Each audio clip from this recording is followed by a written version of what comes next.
Today we are going to discuss about the amino acids. These are the building blocks of proteins.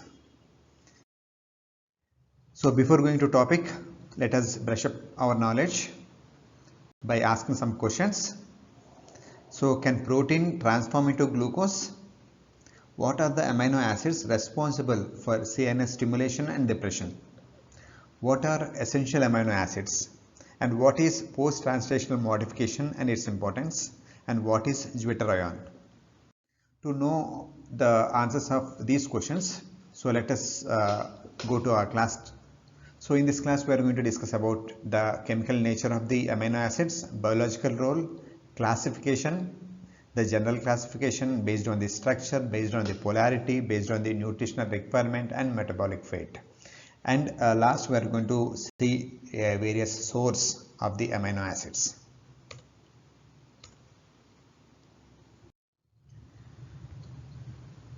So amino acids, these are the molecule containing an amine group, a carboxylic group and a side chain that is specific to each amino acid. The key elements of the amino acids are carbon, hydrogen, oxygen and nitrogen.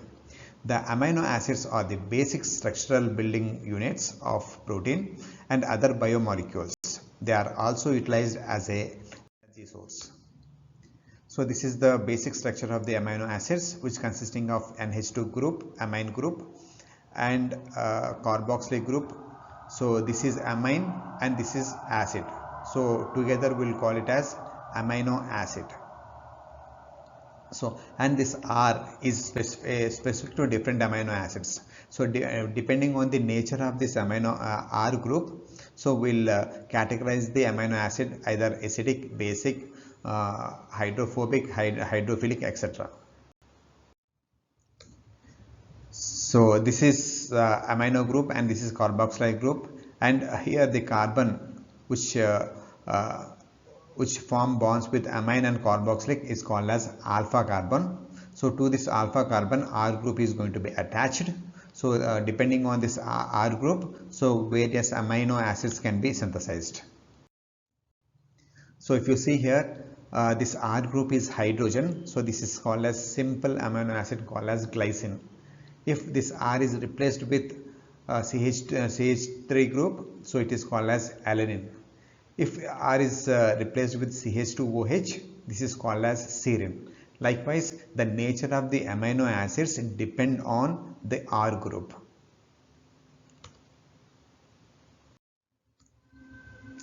The amino acid join together to form short polymer chains called peptides. So these polymers are lined and unbranched with each amino acid within the chain attached to two neighboring amino acids. So these, when the transcriptional process and translational process is taking place, so there will be condensation of these two different amino acid and formation of the peptide bond between these two. So here the polypeptide is going to be formed by a combining or condensation of various amino acids. So this is if the ends in amino group is called as N terminal and ends in carboxy group is called as C terminus. And here there will be bond between C and NH group. So for example, this valine, glycine and alanine. So these peptide, so for these three amino acids, there will be formation of two peptide bonds. So peptide bond between valine and glycine and the peptide bond between the glycine and alanine. So these amino acids can act as the zwitterions. So depending on the media, it may act as a cation or anion. So this is if it is in acidic medium, so here it will act as a cation, and if it is a basic media, it is act as a anion. So if it is a neutral media, it act as a zwitterion, which has the both positive and negative charge. So let us see the biological role of amino acids. The standard amino acids are used to synthesize the protein or oxidize to urea and carbon dioxide as a source of energy. The oxidation pathway starts with the removal of the amino group by transaminase. The amino group is then fed into the urea cycle. The other product of the transamidation is keto acid and enters into the citric acid cycle. Glucogenic amino acids can also be converted into the glucose through gluconeogenesis process. So here the urea cycle converts the excess of the ammonia into the urea in the mitochondria of the liver cells. So the urea forms then enters into the bloodstream and filter through the kidney and eliminate from our body. Apart from this, this can enter into the citric acid cycle and helpful in the production of the energy. Another, these proteins can form the glucose by the formation of the gluconeogenesis. So oxaloacetic acid can be converted into the PVP, then there will be a reverse action take place where the glucose can be synthesized by using these amino acids.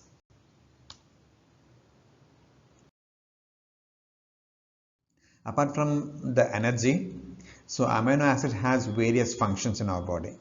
For example, tryptophan is a precursor of the neurotransmitter serotonin, and tyrosine is a precursor for the dopamine. Glycine is a precursor for the porphyrin such as heme. Arginine is a precursor of the nitric oxide. Nitric oxide is very essential for the dilation of the blood vessel. Aspartate, glycine and glutamate are the precursor of the nucleotides. So here I mean to say various physiological importance of these amino acids. So coming to the classification, so first we will go for the general classification. So it can be classified as standard amino acids and non-standard amino acids. Standard amino acids are said to be 20 amino acids. They are naturally incorporated into the polypeptides and are called as proteogenic or natural amino acids.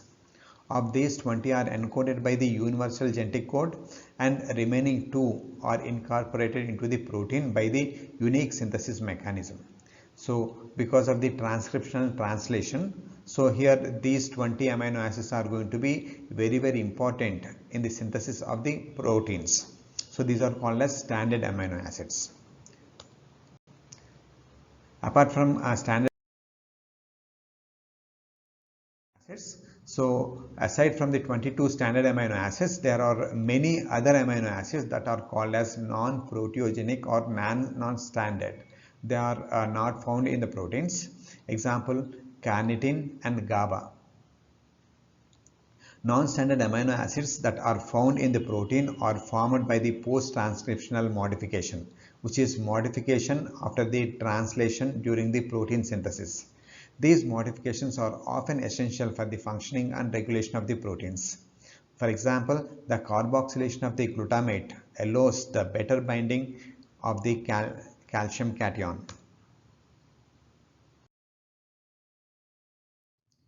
Next classification, it is based on the structure. So these structural further can be categorized as aliphatic side chain, aromatic acid side chain and imide acid. So amino acid with aliphatic side chain, example the simple amino acid which doesn't have any branching. So this is the example glycine and alanine. Whereas branched amino acid is valine, leucine, isoleucine. OH group containing tyrosine, serine. Sulfur containing amino acids methionine, cysteine. Ester amino acid, aspartic acid, glutamic acid. Amide group, aspartame, glutamate, and basic amino acids histidine, arginine and lysine. So all these are depending on the R group, the nature of the R groups that forms different kinds of amino acids. Let us see the structures. Alanine, which is a simple amino acid which doesn't have any branches. Whereas leucine, you can see the branches, and this is hydrophobic side chain can seen. In aromatic side chain, example phenylalanine, which consisting of this aromatic ring to this amine group. Whereas lysine it is said to be the basic because it the side chain are R consisting of the NH2 group. So that is why the lysine is in basic in nature.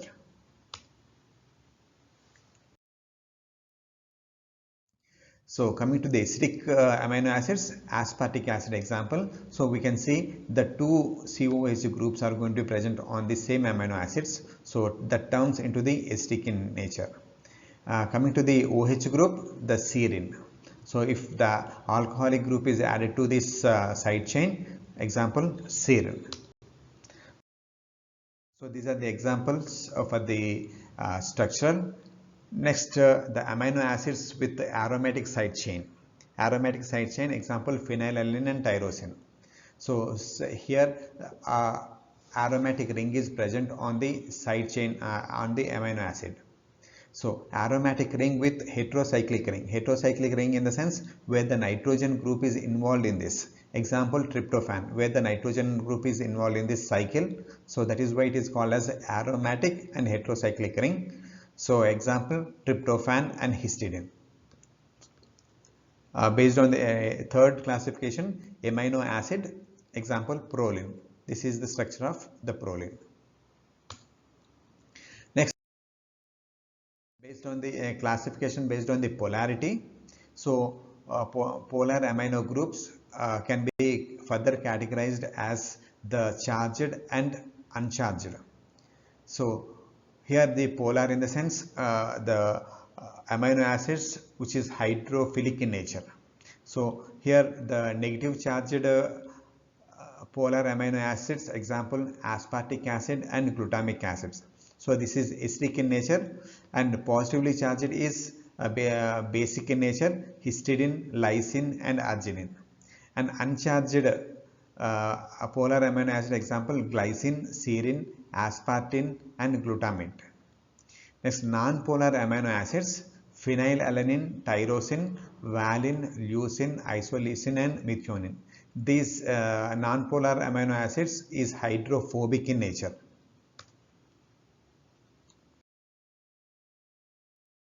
So here the amino acid can form the cation or anion, or it may form the zwitterion. So normally in acidic condition it will form cationic, and basic condition it will form anion, and when physiological pH it forms the zwitterion.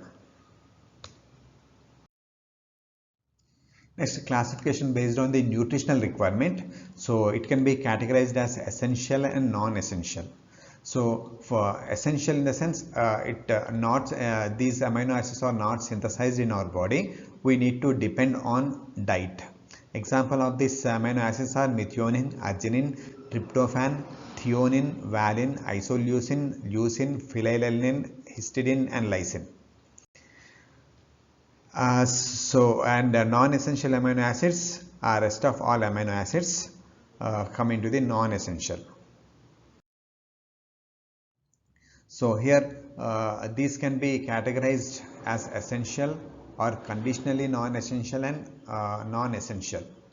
So here depending on the requirement, so here body is able to prepare some of the amino acids, those are called as conditionally non-essential.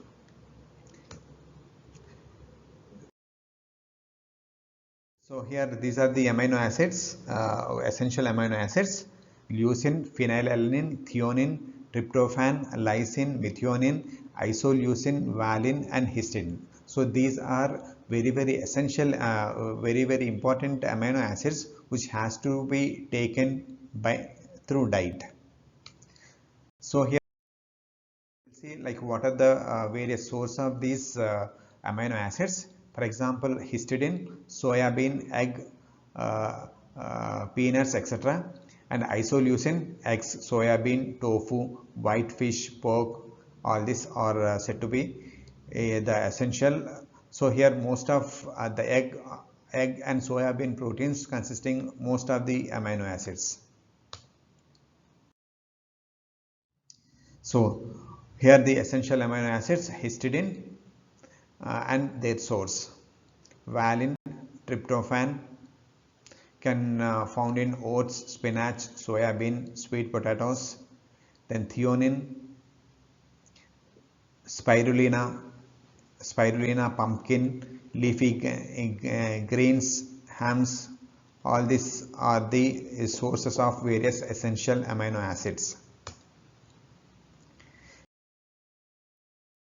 Isoleucine can be found in egg, mutton, chicken, all pulses, milk, dry fruits, etc. Then phenylalanine, also containing all these chicken, eggs, or milk products, etc. Coming to the non-essential amino acids, in the sense body can synthesize these amino acids. So example, alanine, serine, glycine, proline, aspartic acid, glutamic acid, glutamine, arginine, cysteine, aspartame and tyrosine. Next classification based on the metabolic fate, the ketogenic amino acids, example leucine and lysine, glucogenic amino acids which will turn into the glucose, and the amino acid which can turn into the keto as well as glucogenic, example phenylalanine, tryptophan, tyrosine and isoleucine. So these are the amino acids and their codes and abbreviations. So can protein transform to glucose? Yes, some glucogenic amino acids are there, so which will turns into the glucose by the gluconeogenesis process. What are the amino acids responsible for the CNS stimulation and depression? So normally dopamine, serotonin, GABA are responsible. These are the amino acids. Then what is essential amino acids? Essential amino acids which one has to depend on the diet. What is the post-translational modification? After translation process, the proper folding of these amino acids requires some non-standard amino acids. So these are called as post-translational modification. And what is zwitterionic? So these are the it has the ability to form the cationic as well as anionic on the single molecule. So this is called as zwitterion. This video is useful. Thank you.